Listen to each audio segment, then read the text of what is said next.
Have you ever watched someone get everything they dreamed of, only to look more tired than ever? And have you ever wondered why the things we call success sometimes feel like a cage the moment we step inside them? Welcome back to the channel. Today we are stepping into a story inspired by a simple phrase that carries a whole universe inside it. Beyond wealth, not anti-money, not romanticizing poverty. Just a clear question. What happens when you finally realize money can solve many problems, but it cannot solve the problem of the mind? The first idea we are exploring is this: wealth is powerful, but it becomes dangerous when it turns into identity. The second idea is this: the most reliable form of security is not the number in your account, but the clarity in your heart and the steadiness of your practice. When you understand karma as cause and effect, you start building a life that can hold both gain and loss without collapsing. I want to tell you this story like a film you can walk into, not because you need entertainment, because stories let you see your own patterns without feeling personally attacked. And if you have ever felt ashamed about money, or obsessed with money, or afraid of money, this story will meet you gently and still tell you the truth. It begins in a city where everyone is moving fast. Cars, voices, phones, expectations.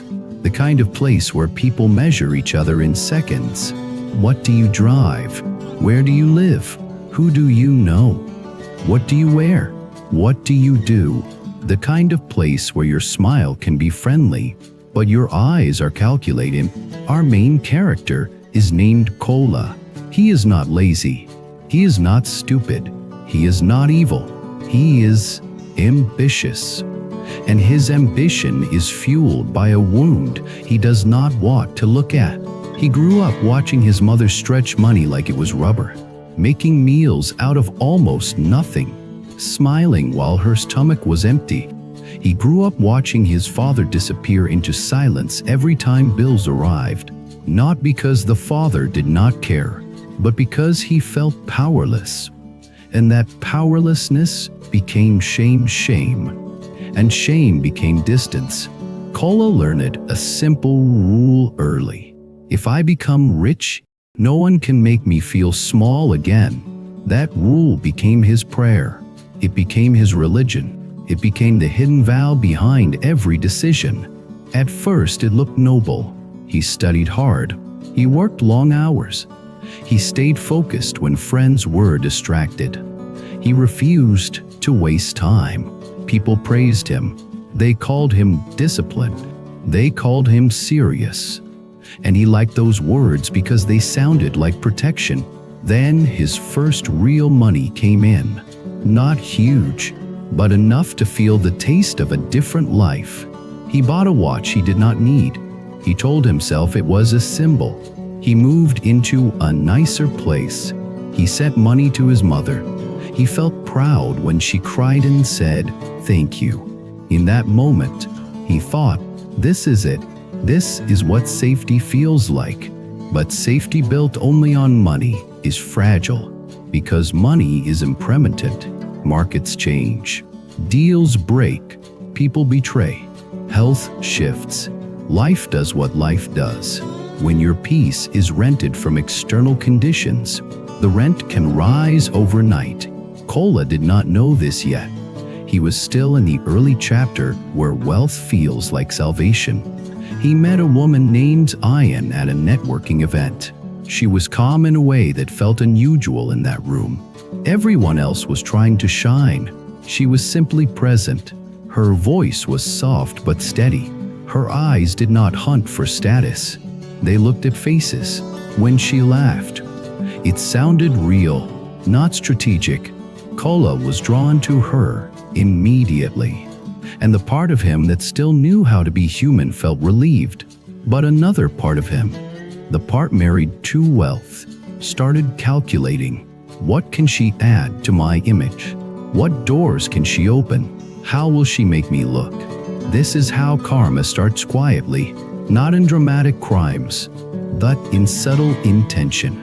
Intention is the seed. The seed grows into habit.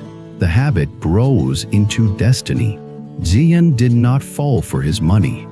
She was impressed by his drive, but she kept asking questions that made him uncomfortable.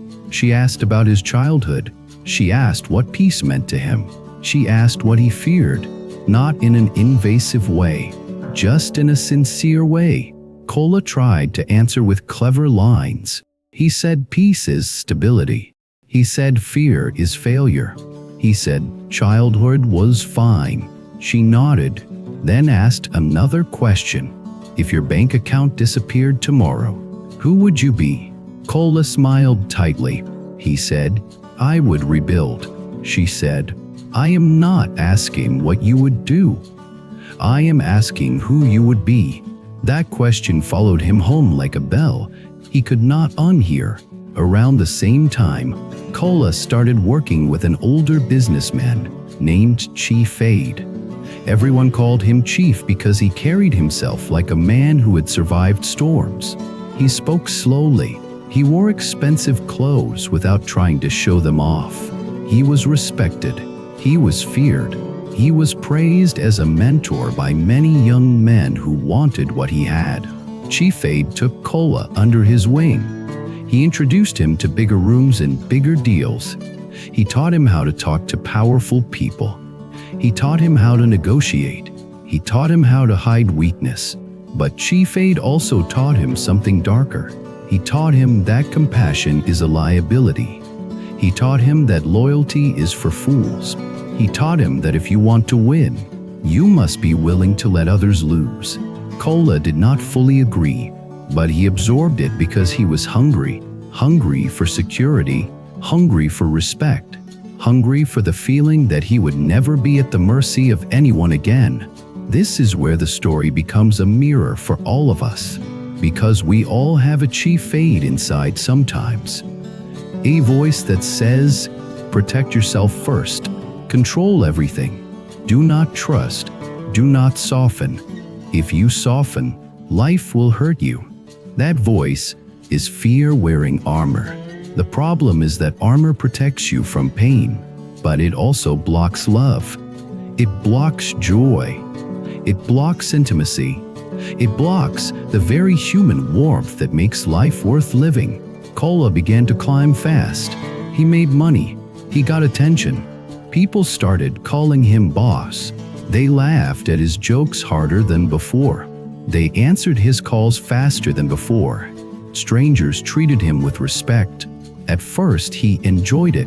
Then he started needing it. Needing admiration is like drinking seawater. The more you drink, the thirst, i.e., you become. He started checking how people responded. He started measuring who greeted him first. He started noticing who did not show enough respect. He started feeling insulted by small things. A delayed reply, a lukewarm compliment, a friend who did not seem impressed. This is what happens when your identity is tied to wealth. Your nervous system becomes dependent on constant confirmation. Xian noticed the change. She watched him become sharper. She watched him become busier. She watched him start talking about people like they were tools. She watched him forget small kindness, not intentionally, just gradually. One evening, she invited him to a quiet place by the water. She said she wanted to talk. Kola arrived late. He apologized quickly and looked at his phone. Xian waited until he put the phone down. Then she said something simple. You are becoming someone you do not like. Kola laughed. He said, you think I do not like who I am now? Xian said, I think the part of you that still knows how to be gentle is getting smaller. Kola felt anger flash. Anger often hides fear. The fear here was this. What if she is right? What if the success I worship is changing me? He defended himself. He talked about responsibility. He talked about pressure. He talked about how the world is harsh. He said kindness does not pay bills.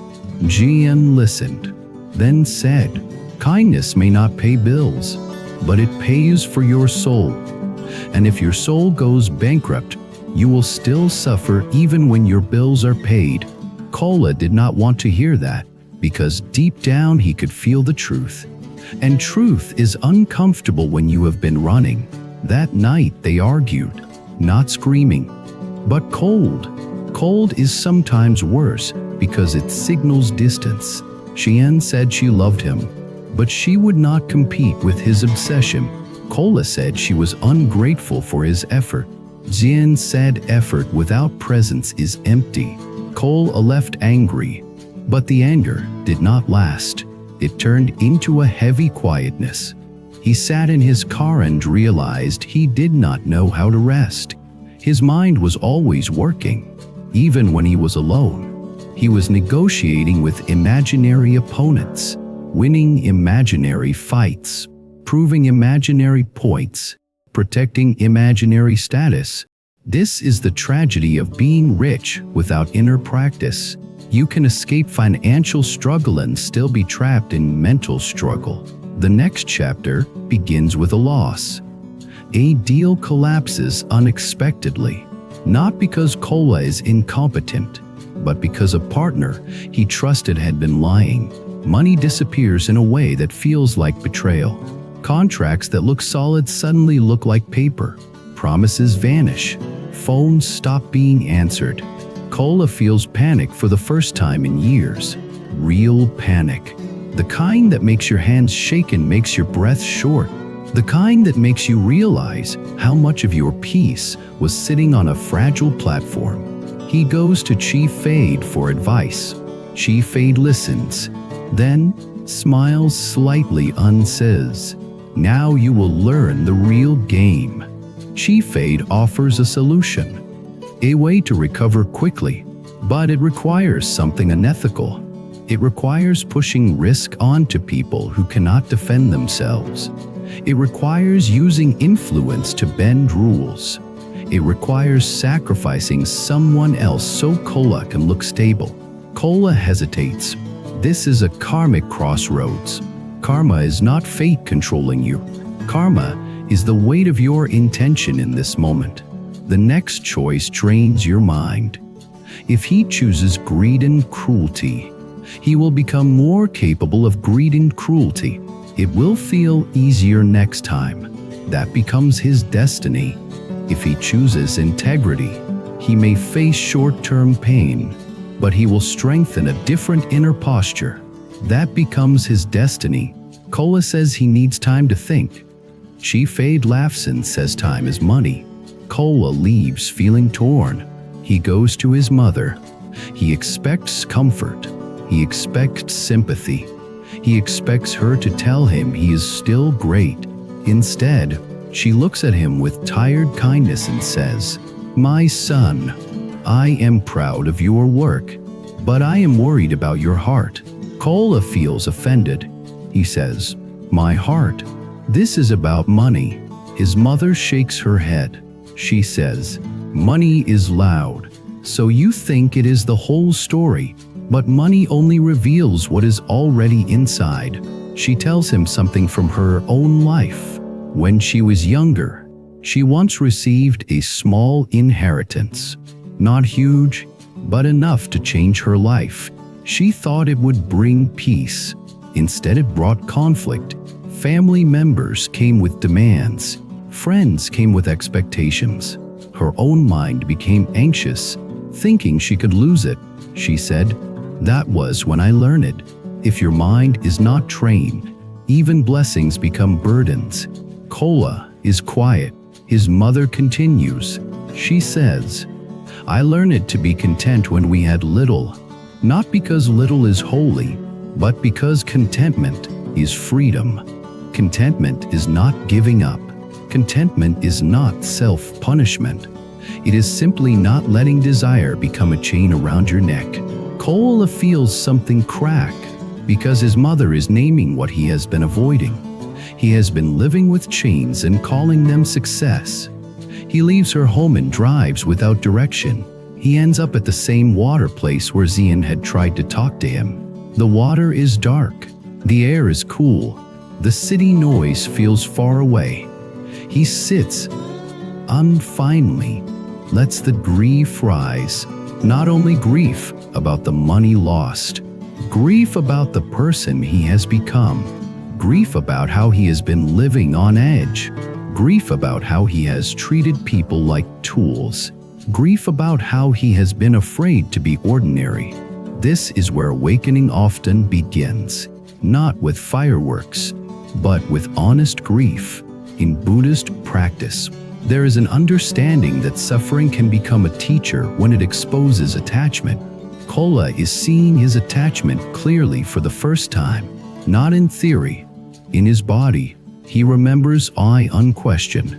If your bank account disappeared tomorrow, who would you be? He whispers the answer into the night. I do not know. That is a powerful moment, because not knowing is the beginning of wisdom. Pretending to know is delusion. Not knowing opens the door to learning. The next day, Kola does something he never expected to do. He visits a small community center that runs food support and job training. He does not go as a savior. He goes because he feels empty and he does not know where else to go. He meets a man there named Bubik Und, an older volunteer who moves slowly and speaks softly. Bubik Und does not treat Kola like a celebrity. He treats him like a human being. That alone feels strange to Kola. Bubik Und asks why Kola is there.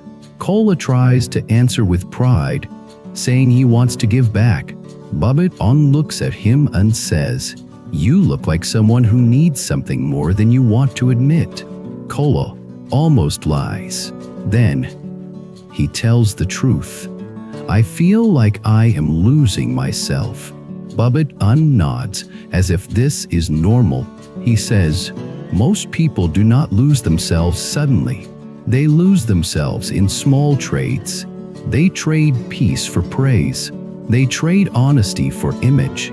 They trade compassion for control. Then one day they wake up and realize they have been living someone else's life. Kola asks, how do I get back? Bubik Und says, start with one practice. Sit still for 10 minutes a day and watch your mind. Do not fight it. Do not flatter it. Just watch. You will see how hungry it is. You will see how afraid it is. You will see how it keeps trying to run. When you can see it, you can stop obeying it. Kola is skeptical, but he tries. The first time he sits, his mind screams. It brings up deals, betrayals, plans, revenge. It brings up shame. It brings up fantasies of winning again. It brings up fear of being judged. He wants to quit after 2 minutes. Then he remembers how exhausted he is from running. He stays. The next day, he sits again. And again, it does not become peaceful quickly, but something changes. He starts noticing impulses as impulses, thoughts as thoughts, fear as fear. This is meditations. It is not glamorous. It is freedom training. As he practices, he also starts helping at the center, not writing big checks, doing simple work, carrying boxes, talking to people, listening. He meets a young man named Chidi who is trying to learn a skill after losing a job. Chidi is smart but discouraged. He keeps saying the system is rigged. He keeps saying nothing changes. He keeps saying he will never win. Kola hears his old self in Chidi. Instead of lecturing, Kola listens. Then he says something simple. I used to think money would save me. It did not, but learning how to stand steady saved me. If you can't rein your mind to stay calm and keep practicing, you will create options even inside a hard system. Chidi asks, are you saying thoughts change reality? Kola says, thoughts change what you do next. And what you do next is the only thing you truly control. This is the same lesson from earlier stories, but now it is lived. Meanwhile, Chief Aide calls Kola. He pressures him to take the unethical route. He says if Kola does not move fast, he will be finished. He says no one respects a man who falls. Kola listens, and something in him is different now. He can feel the fear being triggered. He can feel the old posture rising. But he also has a tiny gap now, created by practice. In that gap, he chooses. He says no. Chief Aide laughs, then turns cold. He warns Kola that the world will punish him for being soft. Kola hangs up and feels his body trembling, not because he regrets the choice, but because he is facing the withdrawal of an addiction. The addiction to winning at any cost. The addiction to status. The addiction to being feared. He sits and breathes. He lets the trembling move through him. He does not distract. He does not numb. He stays. This is spiritual courage. A few weeks later, another twist arrives. A rumor spreads that Kola is finished. People who used to greet him with excitement now greet him with caution. Invitations stop. Messages dry up. This is how social wealth works. When you are up, everyone is your friend. When you are down, you learn what was real. Kola feels the sting, but he also feels something unexpected. Relief. Relief because he is no longer performing for those people. Relief because the mask is being removed. Relief because the quiet life is beginning to feel like a home. He meets Zion again by chance at a small shop. She looks at him carefully. She notices the difference. His clothes are simpler. His eyes are less sharp. His presence is quieter. She asks how he is. Kola tells the truth. He says he lost money. He lost some status, and he is learning to find himself again. Shion listens. She does not say, "I told you so." She says, "What are you learning?" Kola says, "I learned that my fear was driving me. I learned I was trying to buy safety because I did not know how to feel safe inside. I learned that when I chase wealth without wisdom, I become cruel. And when I become cruel, I suffer even when I win." Shion nods. She says, "And what now?" Kola says, "Now, I want to build wealth differently. Not only money, wealth of mind, wealth of relationships, wealth of peace, wealth of integrity. I still want financial stability, but I do not want to worship it." Shion smiles gently. She says, "That is beyond wealth. This is the heart of the whole story. Beyond wealth does not mean no money. It means money stops being your God. It means money becomes a tool inside a life guided by wisdom and compassion." Kola starts rebuilding his finances slowly, but with a different posture. He does not chase quick wins. He does not accept unethical deals. He chooses projects that actually serve people. He treats partners with transparency. He builds a reputation for reliability. At first, this path is slower. Some people mock him. They say he is too careful, too moral, too soft. But the slow path has something the fast path lacks. It is stable, and stability creates long-term wealth.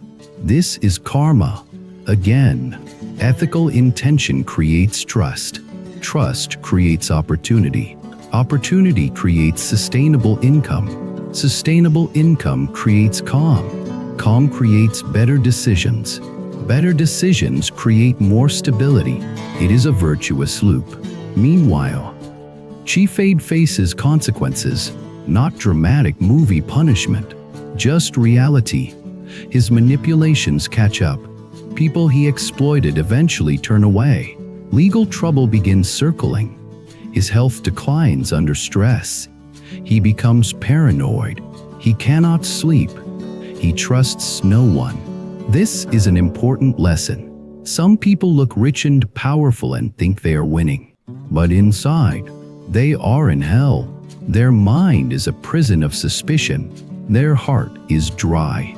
Their relationships are transactions. They cannot relax because they are afraid of being exposed. That is not success. That is suffering wearing gold. Kola sees this and feels compassion. Not naive compassion. He does not run to save Chief Fade. He simply understands the human tragedy. When you build a life on greed and control, you must keep feeding greed and control to maintain it. That is exhausting. Kola chooses a different destiny. He invests time into mentoring young people like Chidi. He supports the community center. He builds a small business that prioritizes fair pay. He starts sleeping better. He starts laughing again. Not the sharp laugh of superiority, the relaxed laugh of someone who is finally present. One day his mother visits his home. It is not the grand mansion he once imagined. It is comfortable, clean, warm. He offers her tea. They sit quietly. His mother looks around and says, "This place feels peaceful." Kola smiles. He says, "I finally learned that peace is also wealth." His mother nods. She says, "Now you are rich." This is the kind of ending that does not need fireworks, because it points to the real goal. Now I want to step back and talk to you directly, because the point of this story is not Kola. The point is you. Many people are chasing something right now: money, fame, a relationship, approval, a perfect life plan. And chasing is not wrong, but chasing without awareness becomes suffering. Ask yourself honestly, what do you believe money will give you? Will it give you freedom? Will it give you respect? Will it give you safety? Will it give you love? Will it give you revenge against the people who made you feel small? Be honest, because hidden motives are hidden karma. Then ask another question. Are there ways to cultivate those qualities inside, even before the money arrives? Freedom can begin with boundaries and self-respect. Respect can begin with integrity and competence. Safety can begin with emotional regulation and supportive relationships. Love can begin with compassion and presence. If you build these inner forms of wealth, outer wealth becomes easier to handle. You will not be destroyed by success, and you will not be destroyed by setbacks. This is also why spiritual practice matters even in practical life.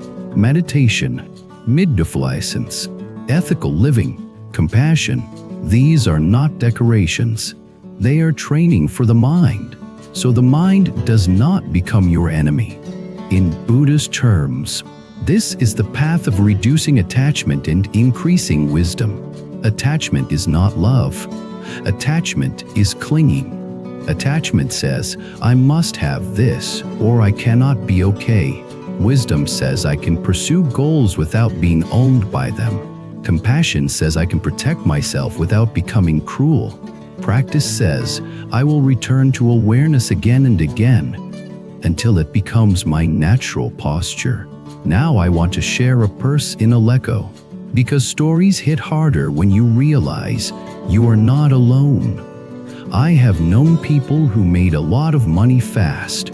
They thought happiness would arrive like a delivery, but as soon as they got the money, their fears simply changed shape. They feared losing it. They feared being used. They feared being exposed.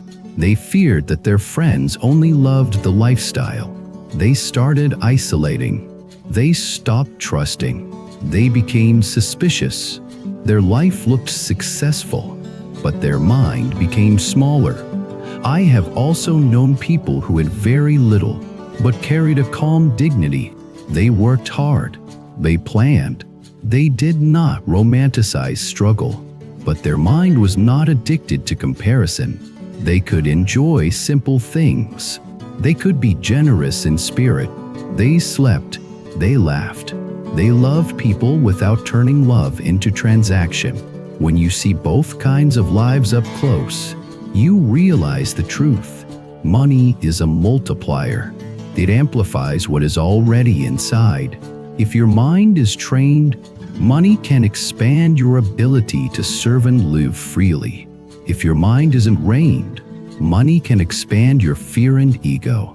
So if you are chasing wealth, do it with wisdom. Build skills, plan, budget, invest in learning, seek fair opportunities, but also train your mind, train your intentions, train your compassion, because beyond wealth is not a place you arrive, it is a way you live. Thank you for being here with me today.